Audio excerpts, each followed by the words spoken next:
Okay, Dr. Scott, so now we're talking about the Day of Lifelong Learning project. Yes. So, tell me a little bit about it.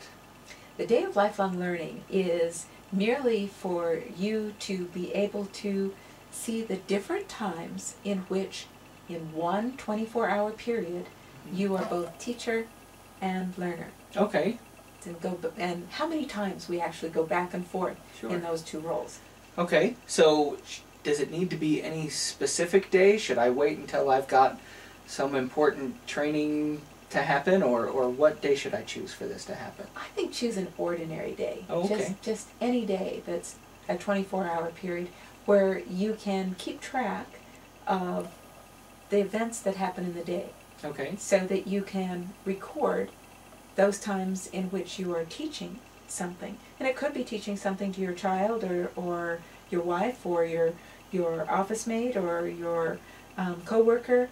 It could be, or your neighbor, Okay. for that matter, as well as learning from any of those people. Sure. Okay.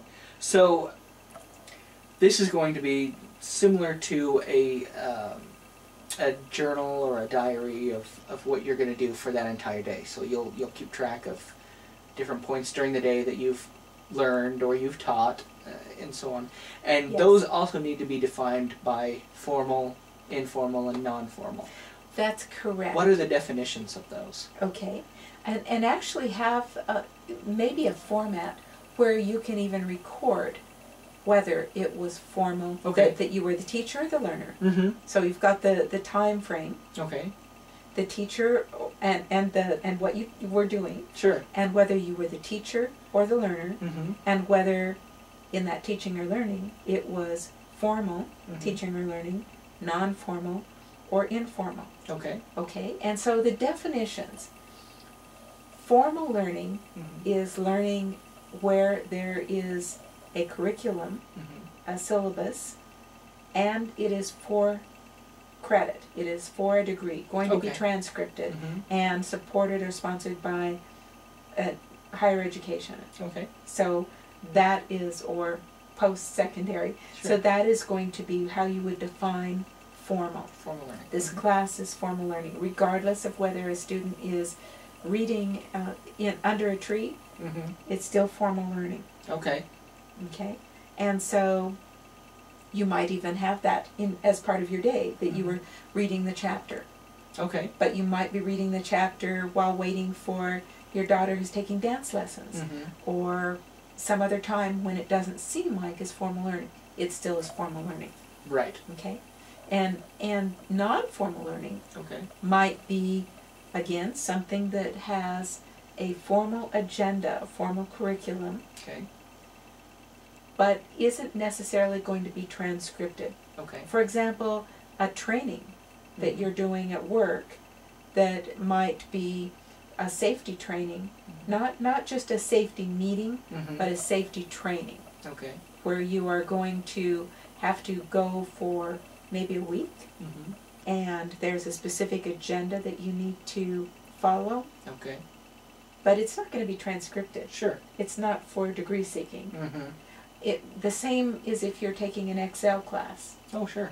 and so you're maybe going to go off-site and Mhm. take that class, and maybe you even go out of town to Mhm. take a certain class for some training that you need to do Mm-hmm. for work or for some other reason. Okay. Maybe you're going through a specific training to be a referee, Mm-hmm. and so you go to a formal class to do that. Mm-hmm. That's non-formal training. Okay. Okay. Then there's informal. Mm-hmm. Informal there are two different kinds of informal. One is self-directed, Okay. where, for instance, you might discover that your child has an illness, Mm-hmm. and you want to know more about that. And so you go online and Google Mm-hmm. that illness for symptoms or treatments, and so there you are doing self-directed learning. The same would be true if you were deciding that you wanted to lay tile in your kitchen. Mm-hmm.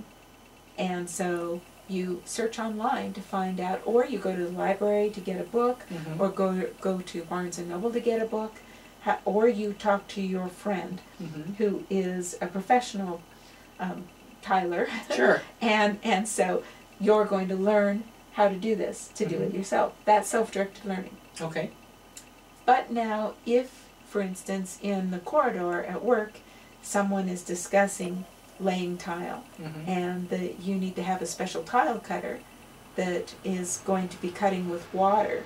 Oh, sure. And then that's incidental learning. Okay. You didn't know that, and you weren't intentionally trying to find it out, but you did find it out.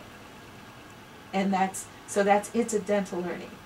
That's in the informal grouping. Sure. So there's self-directed and incidental. Okay. Do they need to specify whether it's self-directed or incidental in the informal? They don't. It's good to know. Sure. And you certainly can say this was self-directed learning or this was incidental learning, and bonus for doing it. But it isn't necessary. Okay. It's also good to recognize that not everything that we do in our lives is learning. If you are making breakfast and listening to the radio, you may or may not be learning. Sure. If you're driving in your car and chatting with your child who's in the back, you might be learning something, but you might not be learning something. So not everything in our day is actually learning. Okay. If you're in the shower, singing away, might not be learning. Probably not. So even though you're going to keep track of 24 hours, there's going to be a portion, I hope, where you'll be sleeping. Sure. And then a portion, there'll be some different places where you're not really learning. Okay. Not a teacher or a learner. It's just, this is happening. And just say, not a learning period. Okay. So or you do want, period. so just to touch on the 24 hours, you do want an entire 24 hours captured in this? I do. Okay. Day of lifelong learning. All right. Yes. All right. So do you want this in any particular format? How do you want this? It can be whatever format seems right for you. Okay. A lot of people use a table. Oh, sure, that would make sense. Yeah. Kind of a rubric table. Could be, yeah. Okay. Some kind of a matrix that's just makes it easy. So, some people find that Excel works really well. Other people prefer to put it in Word. So it's entirely up to you. All right. And then any specific way you want this turned in? Should they turn it in electronically or hard copy or? Good point. It needs to be turned in 2 places. Oh, okay. And so when you finish it, go ahead and email it to me. Okay. But also look on the calendar, on the course calendar, for the day. And there's one specified day where we are going to all then post to the forum. Oh, okay. In your own group, so that we can discuss the Day of Lifelong Learning. So they really should have it in some type of a format that they can post in the forum. Yes. So that everything can be so everyone can go on and look at it. Yes, and then you'll be able to talk about and see the diversity in which we learn and teach all day long, every day. And plus it gives us an even greater sense of appreciation for each other. Great. Sounds interesting. It's fun. All right. Thank you. You're welcome.